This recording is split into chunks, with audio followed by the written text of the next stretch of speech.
Hi everyone, আজ বানিয়ে নিলাম মটরশুঁটির বরফি সন্দেশ। মটরশুঁটিগুলোকে জলে ভাপিয়ে নিয়েছি, নিয়ে মটরশুঁটিগুলোকে জল ঝরিয়ে এটাকে মিক্সিতে স্মুথ একটা পেস্ট বানিয়েছি। আর জলে যখন বয়েল করব তার আগ দিয়ে একটুখানি চিনি দিয়ে নিয়েছি যাতে মটরশুঁটির কালারটা ঠিক থাকে।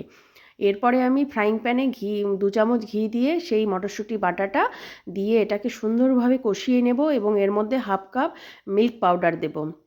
আর দিয়েছি 3 চামচ মতো চিনি দিয়েছি, ভরা ভরা মানে বড় টেবিল চামচ দিয়ে এটাকে কষিয়ে নিয়ে এলাচ গুঁড়ো দিয়ে কষিয়ে নিয়ে এইভাবে একটা চারকোনা শেপ নিয়েছি।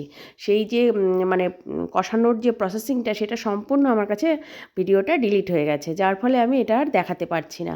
দিয়ে নামিয়ে নিয়ে মানে চারকোনা শেপ করলাম, করে সেটাকে আমি গোটা রাত ফ্রিজে রেখে দিয়েছিলাম। দিয়ে পরদিন সকালে এভাবে বরফি আকারে কেটে ওপর থেকে কাজু বাদাম একটুখানি কুচি কুচি করে নিয়েছিলাম, উপর থেকে ছড়িয়ে দিয়েছি গার্নিশিং করার জন্য। অসাধারণ হয়েছে খেতে, আর দেখতেও হয়েছে খুব সুন্দর। এই ছিল আজকে একটা ডেজার্ট রেসিপি।